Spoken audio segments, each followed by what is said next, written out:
30 miles? Medyo malayo pa naman eh. Okay pa to. Teka, bakit papalapit ng papalapit? Sandali nga. Hello, Besh?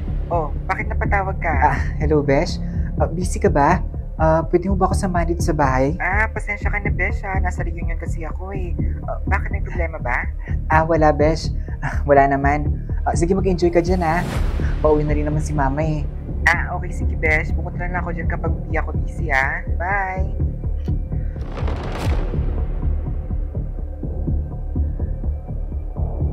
Three miles away? Bakit ganito? Hello ma?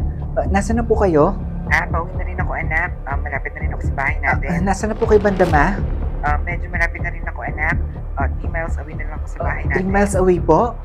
Oo, anak. 3 miles away. Bakit? May problema ba? Wala naman po. Sige po ma, ingat po kayo. Anak, nandito na ako. Teka, ba't ganyan yung tsura mo? May problema ba? Wala naman po ma. Bakit parang kinakabahan ka at gulat na gulat ka naman ata, anak? Siguro medyo pagod lang po ako. Kumusta naman ngayon yung araw mo, anak? Okay naman po ma. Medyo weird nga lang po. Weird? Bakit? May nangyari bang kakaiba sa'yo ngayon? Wala naman po ma. Teka lang po. Ano po ba lang lulutuin nyo ngayon? Medyo nagugutom na po kasi ako eh.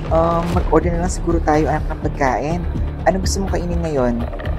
Anong gusto mong kainin, anak? Ako na mag-order. Di ba po, lagi po kayo nagluluto? Kahit po pagod na kayo? At saka, ayaw nyo pong kumakain ng order na pagkain, di ba? Medyo tinatamad kasi ako ngayon, anak eh. Next time na natin magluluto, ha? Ganun po ba? Sige po, ma. Sino naman kaya yun? Gabing-gabi na. Baka po yung order nating pagkain. Sige po, ako na po magbubukas. Oo nga pala, anak, no? Salamat, ha? Good evening po, ma'am. Bakit po kayo nandito? May problema po ba, mamang pulis? Magandang gabi po, ma'am. Anak po ba kayo ni Mrs. Tina Moran? Opo. Ako nga po yun. Ano pong problema? Ako nga po pala si Police Officer Jack Cole. Sorry po, mama, pero nakita po namin yung sakyan ng mama nyo na nahulog sa bangin. 3 oras na po nakakaraan. Po? Ano pong sabi nyo? Anak, sino ba yan? Bakit ang tagal mo? Sino ba yung kausap mo, anak? Bakit ang tagal mo? Sandali lang po, Mamang pulis, imposible po yung sinasabi nyo. Ma'am, alam ko mahirap tanggapin yung sinabi ko, pero hindi po kami nagkakamali. Si Mrs. Tina Moran po yung nasa sasakyan. Imposible? Imposible po yan. Ma'am? Ma'am? Ma'am, okay lang po ba kayo? Ma'am? Hindi po totoo yung sinasabi nyo, mamang pulis. Iniimbestigahan na po namin, ma'am, kung ano nangyari sa kanya. Kung bakit nahulog niya sa kanya sa bangin. Napaka-imposible po talaga yung sinasabi niyo, mamang pulis. Nasa loob po ng bahay namin yung mama ko. Po? Ano pong ibig niyong sabihin, ma'am? Kamukhang kamukha po at kaboses po ng mama ko yung babae nasa loob ng bahay namin. Sigurado po ba kayo sinasabi niyo, ma'am? Pwede po ba kami pumasok para i-check kung sino yung tao sa loob ng bahay niyo? Okay, sige po. Ano, may nakita ba kayong kakaiba? Clear dito, sir. Walang tao. Dito din, sir. Clear. Wala pong tao dito. Hindi po ito yung sinasabi nyo. Nandito lang po talaga sa bahay namin yung mama ko. Naiintindihan po namin yung nararamdaman nyo, ma'am. Normal po yan sa pagkabigla nyo. Hindi po ako gumagawa ng kwento, mamang pulis. Totoo po yung sinasabi ko. Nandito lang po talaga kayo na yung mama ko. Tawagan na lang po namin kayo, ma'am, pag may kailangan kami sa inyo. Sige po, una na po kami. Teka, paano nangyari yun? The number you dialed is not in... Sumagot ka, Besh, please. The number you dialed is not in... Sumagot ka, Besh. The number you dialed is not in... Kailangan ko na umalis dito. Hello, Besh? Tawag mo kanina. Bakit may problema ba? Hello, Besh. Pwede ba tayo magkita ngayon? Emergency lang, Besh. Ha? Bakit ano nangyari? Okay ka lang ba? Saka ko na ipapaliwanag sa'yo, Besh. Ang importante, makaalis ako dito sa bahay namin. Sige, Besh. Kita tayo sa may kainan doon sa may malapit sa inyo, ha? Okay, sige, Besh. Bilisan mo, ha? Anak?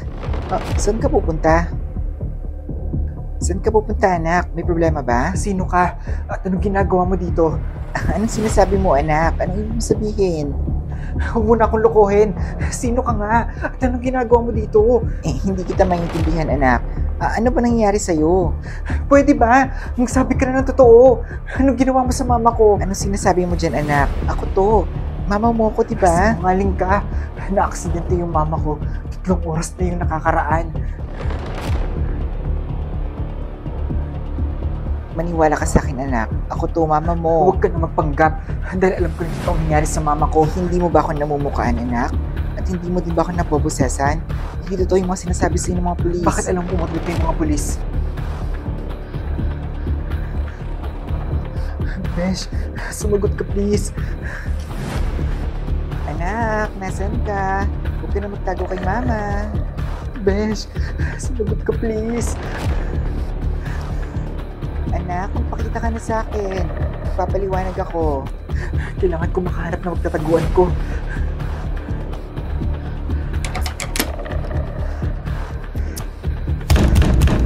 Alam ko na dyan ka sa loob. Papasukin mo na ako. Huwag kang papasok.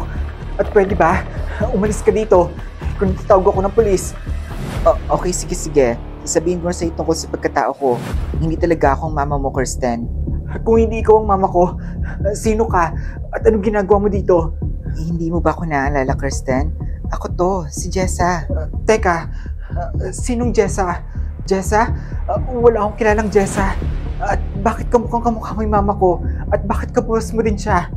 Magkamukha kami ng mama mo dahil magkakambal kami ng mama mo, Kirsten. Sinungaling ka?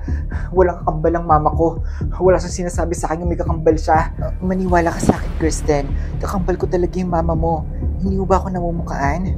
Kung kakambal ka talaga ng mama ko, ano ang square root ng 4,558? Pa, please. Sumagot ka pa. Please, pa. Sumagot ka. Hello, anak? Pa, buti naman po sumagot kayo. Kaya po kayo tinatawagan eh. Bakit, anak? May problema ba dyan? Pa, may isang babae po dito. Kamukha po siya ni Mama. Kapos din po siya ni Mama. Sabi po niya, kakambal daw po siya ni Mama. Pa, wala akong kilalang kakambal ni Mama. Makinig ka sa akin, anak, ha? May kakambal ng mama mo at Jess ang pangalan niya. Pero bakit ngayon ko lang po siya nakita? Dahil matagal siya nakakulong, anak. Nakakulong siya kasi gusto niyang patayin ng mama mo. Kaya mag-ingat ka sa Bakit kanya. ngayon lang po sinabi sa akin to pa? Papaliwanag ko sa'yo pa nagkita tayo, anak. Pero balita ko nakatakas sa kulungan niya ng umaga. Kaya umalis ko sa bahay. Alam ko pumunta siya dyan para patayin ng mama mo. Pero pa, Bakit, anak? Anong problema? nandito na po kasi siya sa loob eh. Nakapasok na po siya sa loob ng bahay pa. Teka, anong sabi mo, anak? Hello pa? Pa? Hello? Hello?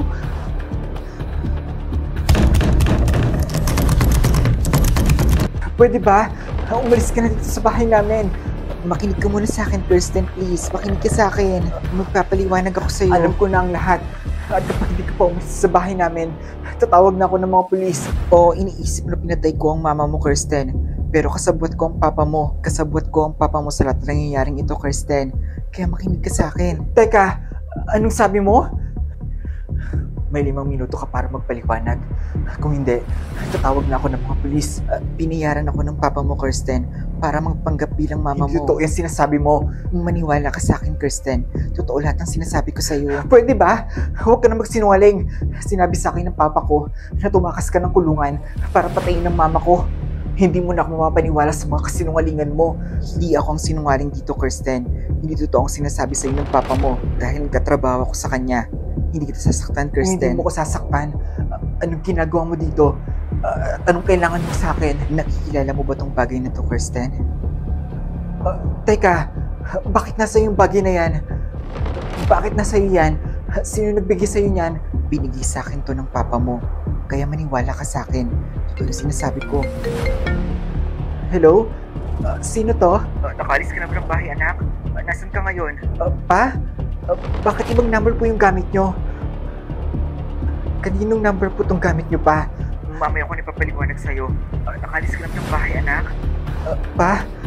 Totoo po bang pinapunta nyo dito si Jessa? Anong sinasabi mo, anak? Makinig ka sa akin. May nakatagong baril dyan sa may drawer ko. Kunin mo yun. At... Hello, pa? Hello? Hello pa? Huwag mong paniwalaan yung mga sinasabi sa'yo ng papa mo, Kirsten. Anong kailangan mo sa akin? Sumagot ka! Anong kailangan mo sa akin? Gusto ko lang naman na maging masayang pamilya tayo. Sinungaling! Saan ka pupunta, ha? Ayaw mo ba akong maging mama, ha? Gusto ko lang naman maging masayang pamilya tayo, eh. Hindi ikaw ang mama ko! Gagawin ko nito. The number you dialed Teka, is bakit ayaw sumagot ng mga pulis? the number you dialed. Yung baril na sinasabi ni Papa. Nasaan na ba yun? Nasaan na ba dito yun? Sabi ni Papa, nandito lang yun eh. Kirsten, alam ko nandyan ka, anak. Buksan mo na yung pinto para kay Mama. Magbibiling ako ng 3, ah. 1, 2. Bitawan mo ako. Nasasaktan ako. Bitawan mo Masayang ako. pamilya tayo, anak. Yun na naman ang gusto ko eh. Bigyan mo na ako, anak. Bitawan mo, sabi ako eh.